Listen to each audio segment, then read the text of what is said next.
Viewers, நான் உங்கள் சுஜிதா. பொதுவாவே யாருக்காவது உடம்பு சரியில்லை, ஏதாவது ஜீரண கோளாறு அப்படின்னா கடைக்கு வாங்கி ஒரு 7up குடிச்சிட்டு வருவாங்க.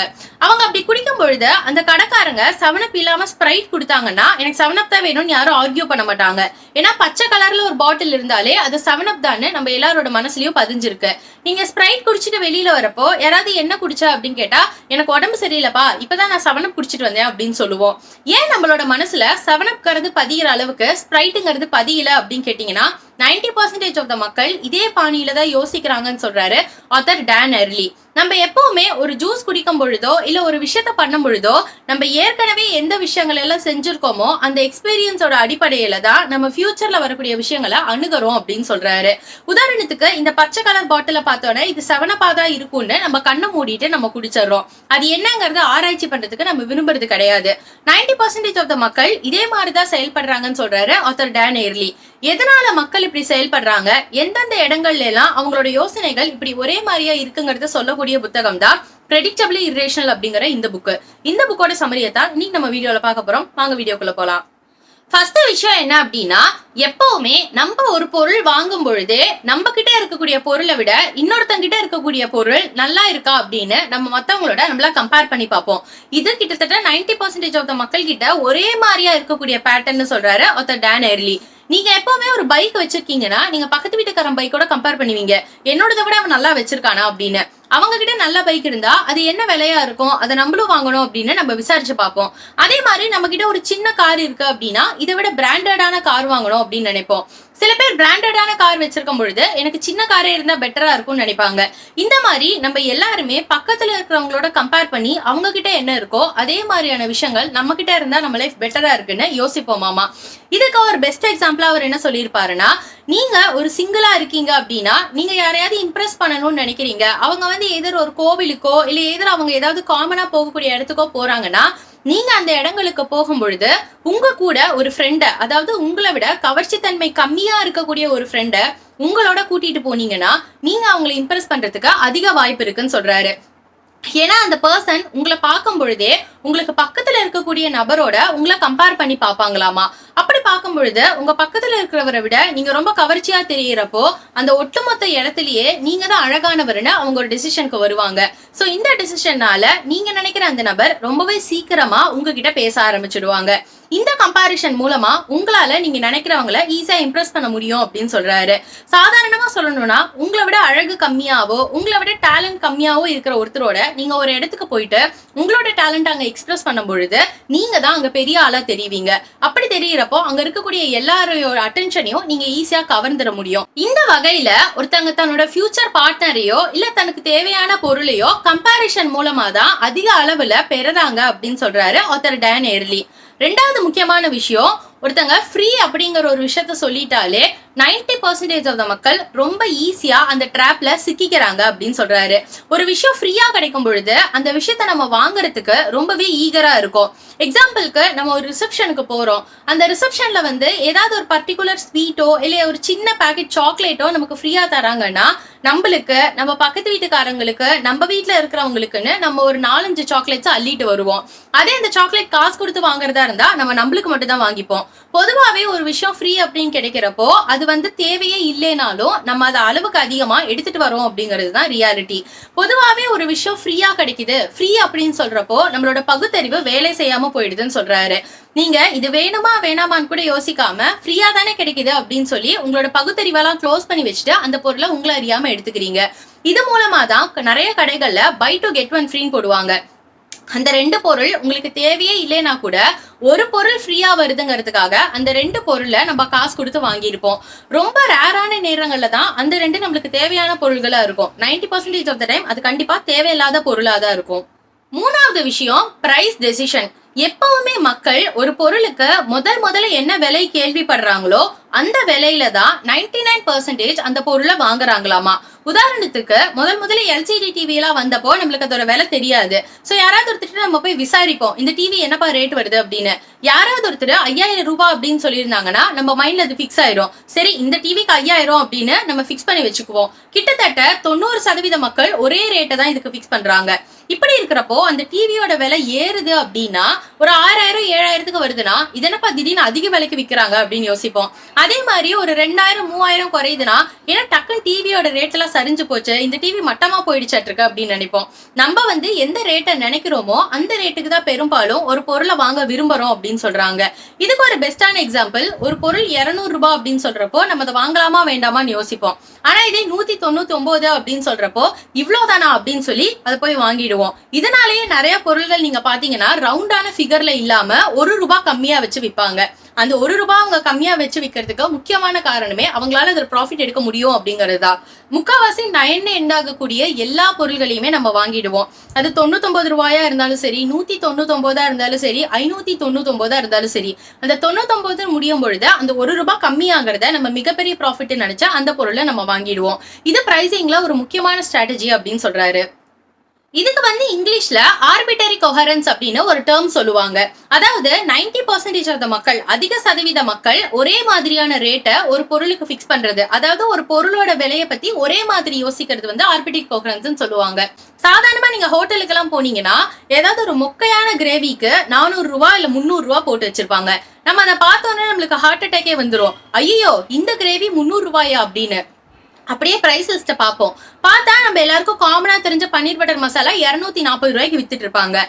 அந்த கிரேவியோட பிரைஸ் 300 ரூபான்னு பார்த்துட்டு இது 240 ரூபான்னு பார்க்கும்போது பரவாயில்ல பன்னீர் பட்டர் மசாலா கம்மி ரேட் அப்படின்னு சொல்லி நம்ம அந்த கிரேவியா ஆர்டர் பண்ணுவோம். அந்த கடையில அதிகமா சப்ளை பண்ணக்கூடிய ஒரே கிரேவியா பன்னீர் பட்டர் மசாலா தான் இருந்திருக்கும். சோ அந்த பன்னீர் பட்டர் மசாலாவா நம்மள வாங்க வைக்கணுங்கிறதுக்காகவே அவங்க இன்னொரு பொருளோட விலையை வேணும்னே அதிகமா பிக்ஸ் பண்ணிருப்பாங்க. இது தெரியாம நம்மள நிறைய பேர் அந்த காமனான கிரேவியை வாங்கியிருப்போம். இது ஹோட்டல்ஸ்ல மட்டும் இல்ல, இன்னும் நிறைய இடங்கள்ல இந்த மாதிரி விஷயங்கள் பயன்படுத்தப்பட்டு இருக்கு. பொதுவா ஒரு பொருளோட விலையா அதிகமா பிக்ஸ் பண்றது மூலமா இன்னொரு பொருளோட விற்பனையை ரொம்பவே அவங்களால அதிகப்படுத்த முடியுது. 4வது விஷயம், எப்பவுமே நம்மளுக்கு சொந்தமான பொருள்களை நம்ம அதிகமா வேல்யூ பண்ணுவோம். அதாவது ஒரு பொருள் வந்து அற்பமான ஒரு பொருளா இருக்கும், ஒன்னுத்துக்கும் உதவாத ஒரு பொருள் கூட அது நம்ம கிட்ட இருக்கும் பொழுது நம்ம அதை 1000 கணக்கு கொடுத்து வாங்கலாம் அப்படின்னு நினைப்போம். ஆனா மத்தவங்க கிட்ட இருந்து அதை வாங்கும் பொழுது இது ஒன்னும் அவ்வளவு பெரிய பொருள் இல்லையே நமக்கு தோணும். உதாரணத்துக்கு ஒரு ரியல் எஸ்டேட் ஓனர் வந்து ஒரு வீட்டை விற்கணும்னு நினைக்கிறாரு. அந்த வீட்டை விற்க போறவரு அவரோட வீட்டுல வந்து நிறைய வால் ஸ்டிக்கர்ஸ் எல்லாம் ஒட்டியிருக்காரு. அதுக்குன்னு அவர் நிறைய செலவு பண்ணி ஆசையா ஒட்டியிருக்காரு. அதனால அவர் என்ன நினைக்கிறாருன்னா, இந்த வால் ஸ்டிக்கர்ஸ்க்குனே நம்ம தனியா காசு சார்ஜிங் பண்ணணும், இதுக்கு நம்ம தனியா காசு எக்ஸ்ட்ரா போட்டு இந்த வீட்டுக்கு நிறைய காசு வாங்கலாம் அப்படின்னு நினைக்கிறாரு. ஆனா அதே வீட்டை வாங்கணும்னு நினைக்கிறவங்க ஏற்கனவே இந்த வீட்டை வால் ஸ்டிக்கர்ஸ் எல்லாம் ஒட்டியிருக்காங்க, இதோட சேர்த்து இந்த வீட்டை வாங்கணும்னா இந்த வீட்டை நாங்க கம்மி விலைக்கு தான் வாங்குவோம், இது இல்லைன்னா நாங்க எங்களுக்கு பிடிச்ச மாதிரி இந்த வாலை டிசைன் பண்ணிருப்போம் அப்படின்னு சொல்றாங்க. சோ ஒரு பக்கம் அந்த வால் ஸ்டிக்கரை ஒட்டினவருக்கு அது பெரிய விஷயமா தெரியுது, அதாவது இதுக்காகனே தனியா ரேட் வாங்கலாம்னு தோணுது. ஆனா இன்னொரு பக்கம் அந்த பொருளை வாங்க போறவங்களுக்கு அதே வால் ஸ்டிக்கர்ஸ்னால இந்த வீட்டோட ரேட்டை குறைக்கணும்னு தோணுது. எப்பவுமே ஒரு பொருள் நம்ம ஓன் பண்ணும் பொழுது அதுக்கு அதிக விலை விற்கிறதாகட்டும் இல்ல அது வந்து அதிகமா செலவாகும் அப்படின்னு நினைக்கிறதாகட்டும், நம்ம வந்து நம்மளோட பொருளை எப்பவுமே ஓவரா வேல்யூ பண்றோம். இதுக்கு வந்து ஒரு சிம்பிளான டெக்னிக்கா லாட்டரி டிக்கெட் வாங்கக்கூடிய கூட்டத்தை அவங்க ஆராய்ச்சி பண்ணியிருக்காங்க.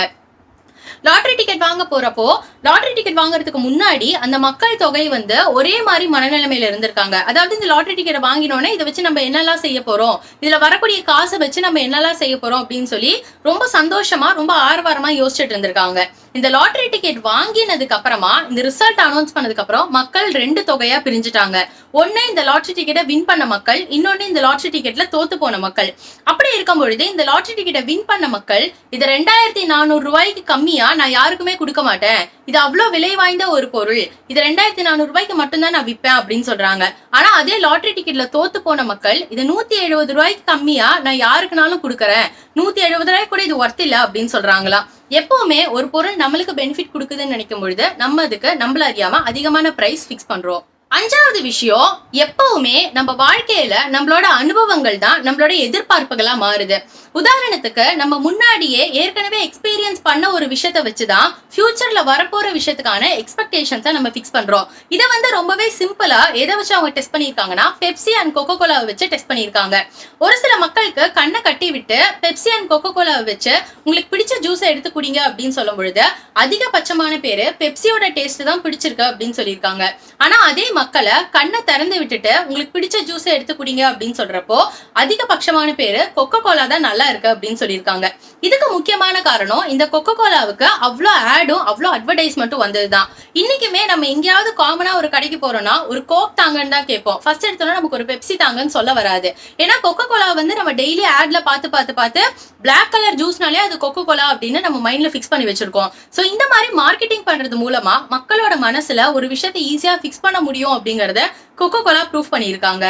அதே மாதிரி நீங்க ஒரு படம் பார்க்க போறீங்க அப்படின்னா யாராவது ஒருத்தர் உங்ககிட்ட வந்து அந்த படத்தை பத்தி ஆஹா ஓஹோன்னு ரிவ்யூ சொல்லியிருந்தாங்கன்னா அந்த படம் மொக்கையாவே இருந்தாலும் கூட அது சூப்பரா இருக்குன்னு நம்மளுக்கு தோணும். இதே இந்த படத்தை பத்தி யாராவது இந்த படம் நல்லாவே இல்லப்பா அப்படின்னு சொல்லியிருந்தாங்கன்னா அந்த படம் நல்லாவே இருந்திருந்தாலும் கூட அதை பார்க்கும் பொழுது இந்த படம் ஒன்றும் அவ்வளோலாம் இல்லை அப்படிங்கிற மாதிரி நம்மளுக்கே ஃபீல் ஆகும். நம்ம இதுக்கு முன்னாடி இருக்கக்கூடிய அனுபவங்களை வச்சுதான் நம்மளோட எதிர்பார்ப்புகளை நம்ம ஒரு விஷயத்துக்கு மேல பிக்ஸ் பண்றோம். ஒருத்தர் படம் நல்லா இல்லை அப்படின்னு சொல்லும் பொழுதே அந்த படம் நல்லா இல்லைங்கிறது நம்மளோட அனுபவம் ஆயிடுது. சோ அதனால அந்த படத்தை பார்க்கும் பொழுதுமே கூட அது நல்லா இருக்குங்கிற ஃபீலிங் இல்லாம அந்த எக்ஸ்பெக்டேஷன் இல்லாம அந்த படத்தை நம்ம பாக்குறோம். இதே மாதிரி இன்னொரு ரிசர்ச்ல அவங்க என்ன கண்டுபிடிச்சிருக்காங்கன்னா பொதுவாவே மக்களுக்கு விலை குறைஞ்ச மாத்திரையை கொடுக்கறத விட விலை அதிகமான மாத்திரையை கொடுக்கும் பொழுது அவங்களோட உடம்பு சீக்கிரமா சரியாகுதுங்கிறத கண்டுபிடிச்சிருக்காங்க. ஒருத்தங்க கம்மி விலையில மாத்திரை வாங்கி சாப்பிடும் பொழுது இது எனக்கு சரியே ஆகாது, இந்த டாக்டர் ஒண்ணுத்துக்கும் இல்லாத மாத்திரையை கொடுத்துட்டாருன்னு ஃபீலிங்கோடய சாப்பிட்றாங்களாம். ஆனா அதிக விலை கொடுத்து ஒரு மாத்திரையை வாங்கும் பொழுது இவ்வளவு காஸ்ட்லியா இருக்குன்னா கண்டிப்பா இது நம்ம உடம்ப சரி பண்ணிடணும் அப்படின்னு நம்பிக்கையோட சாப்பிட்றாங்களாம். இந்த நம்பிக்கை தான் அவங்களை ஹீல் பண்ணுது அப்படின்னாலுமே அதிக விலை கொடுத்து அந்த மாத்திரையை வாங்கும் பொழுதுதான் அந்த நம்பிக்கையே அவங்களுக்கு வருதுன்னு சொல்றாங்க. இது மூலமாவும் உங்ககிட்ட அதிக விலை இருக்கக்கூடிய ஒரு பொருளை விற்கிறதுக்கு ரொம்பவே ஈஸியான சான்சஸ் இருக்கு. நீங்க நார்மலாவே ஒரு கடைக்கு போறீங்கன்னா விலை கம்மியா இருக்கக்கூடிய ட்ரெஸ்ஸை விட காஸ்ட்லியா இருக்கக்கூடிய ட்ரெஸ்ஸை பார்த்துதான் இது நல்ல ட்ரெஸ் நம்ம நினைப்போம். பொதுவாகவே நம்மளோட மனசுல ஒரு விஷயத்துக்கு பொருள் வந்து அதிகமா விலை பிக்ஸ் பண்றாங்கன்னா அந்த பொருள் நல்லதுன்னு நம்ம மனசுல பதிஞ்சிருக்கு. இதுவுமே 90% ஆஃப் த மக்கள் ஒரே மாதிரியா யோசிக்கிறாங்கன்னு ஆத்தர் சொல்றாரு. ஆறாவது முக்கியமான விஷயம், பொதுவாவே நம்ம யாராவது ஒருத்தர்கிட்ட ஒரு ஹெல்ப் கேட்கும் பொழுதோ இல்ல யாராவது ஒருத்தர்கிட்ட ஒரு ப்ராடக்ட பத்தி கேட்கும் பொழுதோ நம்ம ரெண்டு முறையில அது விசாரிக்கிறோம். ஒண்ணு சமூகத்தோட அடிப்படையில, இன்னொன்னு வந்து சந்தையோட அடிப்படையில. இதுக்கு பெஸ்ட் எக்ஸாம்பிளா என்ன சொல்லணும்னா உங்க அம்மா உங்களுக்கு வீட்டுல சமைச்சு தராங்கன்னு வச்சுக்கோங்க. அவங்க சமைச்சு போட்ட உடனே அவங்க சாப்பாடு நல்லா இருக்குன்னு அவங்களுக்கு ஒரு 100 ரூபாய் கொடுத்தீங்கன்னா அவங்க உங்களுக்கு கையில எது கிடைக்குதோ அதை எடுத்து அடிச்சிருவாங்க. இதே மாதிரி நீங்க ஒரு ஆபீஸ்ல வேலை பார்த்துட்டு இருக்கீங்க. அந்த ஆபீஸ்ல இருக்கக்கூடிய மேனேஜர் நீ நல்லா வேலை பாக்குறப்பா, எனக்கு உனக்கு ரொம்ப பிடிச்சிருக்கு அப்படின்னு கோடி வார்த்தைகளால பாராட்டினாலும் எப்ப நீ எனக்கு சம்பளம் தருவ அப்படிங்கறதா முக்கியமான கேள்வியா இருக்கும். ஒரு ஆபீஸ்ல உங்களுக்கு அன்பை பரிசா கொடுத்தாலும் அதை ஏத்துக்கிறதுக்கு நீங்க ரெடியா இருக்க மாட்டீங்க. அதே மாதிரி வீட்டுல உங்களுக்கு காசை பரிசா கொடுத்தாலும் அதை ஏத்துக்கிறதுக்கு நீங்க ரெடியா இருக்க மாட்டீங்க. இதுக்கு முக்கியமான காரணம் என்ன அப்படின்னா வீடாகட்டும், ஃப்ரெண்ட்ஸ் ஆகட்டும், இல்ல நெய்பர்ஸ் ஆகட்டும், இவங்க எல்லாரையுமே நம்ம ஒரு சமூகத்தோட அடிப்படையில நெருங்குறோம். அதே மாதிரி ஆபீஸ் ஆகட்டும், இல்ல நம்ம பணிபுரியக்கூடிய இடங்கள் ஆகட்டும், அது எல்லாத்தையுமே நம்ம சந்தையோட அடிப்படையில நெருங்குறோம். ஒரு சமூகத்துக்கு நமக்கு பரிவர்த்தனை, அதாவது காசு பரிவர்த்தனை தேவை கிடையாது. ஆனா சந்தைக்கு நமக்கு ஒரு காசு பரிவர்த்தனை தேவைப்படுது. இதனாலதான் ஆபீஸ்ல ஒர்க் பண்ணும் பொழுது நம்மளுக்கு அங்க சேலரிங்கிறது முக்கியமான விஷயமா தோணுது. இதுக்கு ஒரு பெஸ்டான எக்ஸாம்பிளா அவங்க என்ன சொல்றாங்கன்னா ஒரு லாயர் கிட்ட வந்து ஒரு ஏழை ஒருத்தவங்களோட கேஸை எடுத்து நடந்துங்க அப்படின்னு கேக்குறப்போ அவர் ஃபர்ஸ்ட் ஆஃப் ஆல் இந்த கேஸை எடுக்கலாமா வேணாமான்னு ரொம்ப நேரம் யோசிக்கிறாரு. ஆனா இவர் என்ன சொல்றாருன்னா நான் ரொம்ப புவர் அப்படிங்கறதுனால என்னால அதிகமா காசு தர முடியாது, கொஞ்சம் கம்மி விலைக்கு எங்களுக்கு இந்த கேஸை முடிச்சுட்டாங்கன்னு கேக்குறாரு. ஆனா அந்த லாயர் அதுக்கு ஒத்துக்கவே மாட்டேங்கிறாரு. கடைசியா இவரு எனக்கு ஃப்ரீயாவது இந்த கேஸை பண்ணித்தாங்க அப்படின்னு கேக்குறப்போ அதுக்கு அந்த லாயர் ஒத்துக்கிறாராமா. இதுக்கு முக்கியமான காரணம் என்னன்னா எனக்கு கம்மியான விலையில ஒரு விஷயத்த பண்ணித்தாங்கன்னு கேக்குறப்போ இவங்க சந்தையோட அடிப்படையில கேக்குறாங்க. அதனால சந்தையின் அடிப்படையில பாக்குறப்போ அந்த லாயர் கம்மி விலைக்கு விலை போயிட்டதா நம்ம வந்து அற்பமான ஒரு ஆளாயிட்டதா அவங்க மனசுல நினைச்சுக்கிறாங்க. இதே எனக்கு ஃப்ரீயா பண்ணித்தாங்க அப்படின்னு கேக்குறப்போ சமூகத்தோட அடிப்படையில அந்த லாயர் பாக்குறாரு. அதாவது நம்மளுக்கு தெரிஞ்சவங்க தானே ஹெல்ப் பண்ணலாமே அப்படிங்கிற மாதிரி ஒரு சமூக எண்ணத்துல பார்க்கும் பொழுது அந்த லாயர் அவங்களுக்கு ஹெல்ப் பண்றாராம். சோ பொதுவாவே ஒரு பொருள் நீங்க வாங்கும் பொழுது அதை கம்மி விலைக்கு வாங்குறதை விட அது ஃப்ரீயா வாங்குறப்போ அது சமூக அடிப்படையில வரதுனால உங்களுக்கு சீக்கிரமா கிடைக்கும்னு சொல்றாங்க.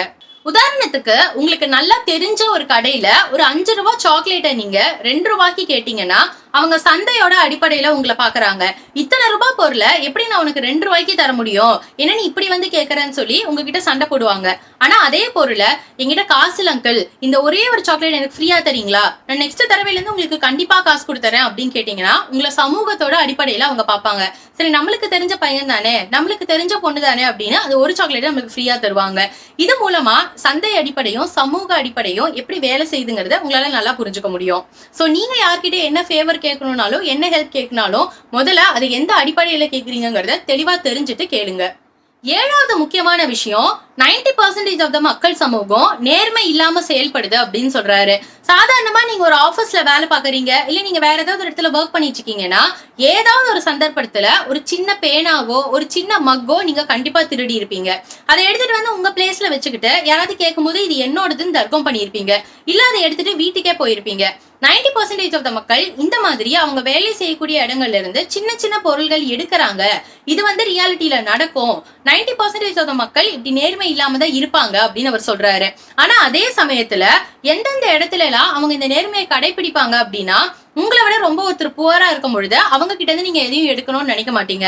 உங்க ஆபீஸ்ல அன்னைக்கு அன்னதானத்துக்குன்னு ஏற்பாடு பண்ணிருக்காங்க, அவங்களுக்கு சாப்பாடு வச்சிருக்காங்கன்னா அந்த சாப்பாட்டுல நீங்க போய் கை வைக்க மாட்டீங்க. எந்த இடத்துல எல்லாம் உங்களை விட ஒருத்தங்க கஷ்டப்படுறாங்கன்னு உங்களுக்கு தோணுதோ அங்க எல்லாம் நீங்க கண்டிப்பா நேர்மையா நடந்துப்பீங்க அப்படின்னு சொல்றாரு. எக்ஸாம்பிளுக்கு ஒரு காம்படிஷன் ஒண்ணு வைக்கிறாங்க. ஒரு குவிஸ் காம்படிஷன்ல யாரு ஃபர்ஸ்ட் பிரைஸ் வாங்குறாங்களோ அவங்களுக்கு இந்த ப்ராடக்ட் பரிசா தரப்படும் அப்படின்னு சொல்றாங்க. உடனே அந்த குவிஸ் காம்படிஷன்ல எல்லாருமே சீட் பண்றதுக்கு என்னென்ன வழி இருக்குமோ அதெல்லாம் பண்றாங்க. பக்கத்துல பாக்குறாங்க, யாருக்கும் தெரியாம மொபைல் யூஸ் பண்றாங்க, இந்த மாதிரி எல்லாம் பண்றாங்க. ஆனா இதே குவிஸ் காம்படிஷனை ஃபர்ஸ்ட் பண்றதுக்கு முன்னாடி பைபிள்ல சொல்லப்பட்ட ஒரு 10 விஷயங்களை சொல்லி அந்த 10 விஷயங்களோட அடிப்படையில தான் இந்த குவிஸ் காம்படிஷன் நடக்குது, அதனால இதை யாரும் ஏமாத்தாம செய்யுங்க அப்படின்னு சொன்னா அங்க இருக்கக்கூடிய மக்கள் அதை ஏமாத்தாம செய்யறாங்கன்னு இவங்க ப்ரூஃப் பண்ணி இருந்திருக்காங்க. பொதுவாவே ஒரு விஷயத்த கடவுள்னு சொல்லும் பொழுதோ, இல்ல நீங்க வந்து இதை சாமிக்கு பண்றோம் அப்படின்னு சொல்லும் பொழுதோ, இல்ல பைபிள்ல சொல்லப்பட்டிருக்குன்னு சொல்லும் பொழுதோ மக்கள் அதுல ஏமாத்தணும்னு நினைக்கிறது கிடையாது. பொதுவாவே கடவுள் நம்பிக்கைங்கிறது நிறைய பேருக்கு அதிகமா இருக்கிறதுனால அந்த விஷயத்துல பர்டிகுலரா யாரும் ஏமாத்துறது கிடையாது. சாதாரணமா ஒருத்தர் வீட்டுல பணத்தை வைக்கும் பொழுது யாராவது ஒருத்தர் அந்த பணத்தை வீட்டுல இருந்து எடுத்துட்டு போயிடுறாங்க. ஆனா அதே பணத்தை நான் ஒரு சாமி காரியத்துக்காக வச்சிருக்கேன் அப்படின்னு சொல்லி வைக்கும் பொழுது மக்கள் அந்த பணத்தை தொடர்றதே கிடையாது. சோ இந்த மாதிரி ரொம்பவே சில இடங்கள்ல மக்கள் நேர்மையா இருக்கவும் செய்யறாங்க, அதே நேரத்துல சில இடங்கள்ல மக்கள் நேர்மை இல்லாமையும் இருப்பாங்க. இப்படிதான் மக்கள் தொகை இருக்கும் அப்படின்னு ஆத்தர் டான் எர்லி சொல்லியிருக்காரு. இதையும் தாண்டி இன்னும் நிறைய இன்ட்ரெஸ்டிங்கான விஷயங்களை பத்தி அவர் இந்த புக்ல பேசியிருப்பாரு. உதாரணத்துக்கு உங்களை வந்து பகுத்தறிவு ரீதியா ஒரு விஷயத்தை டிசைட் பண்ண சொல்லும் பொழுது அதிகமான சந்தர்ப்பங்கள்ல நீங்க உணர்ச்சி ரீதியா அந்த விஷயத்தை டிசைட் பண்ணிடுவீங்க. எக்ஸாம்பிளுக்கு உங்களுக்கு வந்து உங்க பையன் வந்து எக்ஸாம்பிளுக்கு சைக்கிள் கத்துக்கணும்னு உங்களுக்கு தெரியும், அவன் வந்து சைக்கிள் ஓட்டி பழகிட்டு இருக்கான். உங்களோட பகுத்தறிவு வந்து சொல்லும் 2 தடவை விழுந்தாதான் அவனால கத்துக்க முடியும், அவன் போகட்டும் அப்படின்னு. ஆனா உணர்ச்சி ரீதியா அவன் விழுந்துடக்கூடாது அப்படிங்கிறதுக்காக ஒண்ணு நீங்க கூடவே போவீங்க, இல்ல அந்த சைக்கிளை பிடிச்சிட்டே இருப்பீங்க. அப்படி பண்ணும்பொழுது அவனால ஒழுங்கா கத்துக்க முடியாம போயிடும். எந்தெந்த இடங்கள்ல எல்லாம் நம்ம பகுத்தறிவை விட நம்ம உணர்ச்சி அதிகமா வேலை செய்யுது, எப்படி இதை கட்டுப்பாட்டுக்குள்ள கொண்டு வருது அப்படிங்கறத பத்தி நிறைய விஷயங்கள் அவர் இதுல பேசியிருக்காரு. அதே மாதிரி அதிக சதவீதமான மக்கள் ஒரு பர்டிகுலர் திங்கா ஃபாலோ பண்றதுக்கு பதிலா நிறைய விஷயங்களை ஒரே டைம்ல செய்யறாங்க. அதாவது இதுதான் என் பேஷன், இதுதான் என் வேலைன்னு ஒரு விஷயத்துல ஈடுபடுறதுக்கு பதிலா நிறைய ஆப்பர்ச்சுனிட்டிஸ கையில வச்சுக்கணும்னு நினைக்கிறாங்க. நான் வேலையும் செய்யணும், நான் பேஷனும் ஃபாலோ பண்ணணும், நான் பாசிவ் இன்கம்க்கும் ட்ரை பண்ணணும் அப்படின்னு எல்லாத்தையும் வந்து அவங்க கைக்குள்ள வச்சுக்கணும்னு நினைக்கிறாங்க. இப்படி வச்சுக்கிறது எதனால தப்பு, இப்படி வச்சுக்கிறது மூலமா என்னென்ன விஷயங்களை நீங்க மிஸ் பண்ணுவீங்க, எப்படி இதுல நீங்க ரேஷனலா திங்க் பண்றதுன்னு நிறைய விஷயங்கள் சொல்லியிருப்பாரு. முக்கியமா அவர் இந்த புக்ல சொல்ல வர மேஜரான விஷயம் என்னன்னா, 90% ஆஃப் த மக்கள் ஒரு விஷயத்தை டிசைட் பண்ணும் பொழுது பகுத்தறிவை யூஸ் பண்றதே கிடையாது. அதுதான் வந்து இந்த புக்கோட டைட்டிலா அவர் சொல்லியிருப்பாரு, பிரெடிக்டபிளி இர்ரேஷனல் அப்படின்னு. பிரெடிக்டபிளினா நம்ம ஈஸியா கணிக்கக்கூடிய அளவுக்கு, இர்ரேஷனலா பகுத்தறிவு இல்லாம வேலை செய்யறது. முக்காவாசி மக்கள் ஈஸியா கணிக்கக்கூடிய அளவுக்கு பகுத்தறிவே இல்லாம தான் அவங்களோட முடிவுகளை எடுக்கிறாங்க அப்படின்னு சொல்றாரு. சோ இந்த மாதிரி முடிவுகளை எப்படி நீங்க தவிர்க்கலாம், எப்படி நீங்க சரியான முடிவுகளை எடுக்கலாம்னு நிறைய விஷயங்கள் இந்த புக்ல கொடுக்கப்பட்டிருக்கு. அதை பத்திலாம் நீங்க இன்னும் டீப்பா தெரிஞ்சுக்கணும்னா அதுக்கு நீங்க இந்த புக்கை வாங்கி படிக்கணும். இதுக்கான லிங்கை நான் கண்டிப்பா டிஸ்கிரிப்ஷன்ல தரேன், டைம் இருக்கிறப்ப இந்த புக்கை படிச்சு பாருங்க. இந்த வீடியோவை பத்தினா உங்களோட தாட்ஸ் என்னங்கிறத மறக்காம கமெண்ட் செக்ஷன்ல சொல்லுங்க. நம்ம வேற ஏதாவது புக் ரிவ்யூ பண்ணணும்னாலோ வேற ஏதாவது டாபிக் பேசணும்னாலோ கமெண்ட் செக்ஷன்ல சொல்லுங்க, அதை பத்தி நம்ம டிஸ்கஸ் பண்ணலாம். இந்த வீடியோ உங்களுக்கு பிடிச்சிருந்தா இந்த வீடியோக்கு ஒரு லைக் கொடுத்துட்டு நம்ம சேனலை சப்ஸ்கிரைப் பண்ணிட்டு மறக்காம பக்கத்துல இருக்க பெல் ஐகான் கிளிக் பண்ணிக்கோங்க. அப்பதான் நான் ஃப்ரீக்வெண்டா அப்லோட் பண்ற வீடியோஸ் உங்களுக்கு வரும்.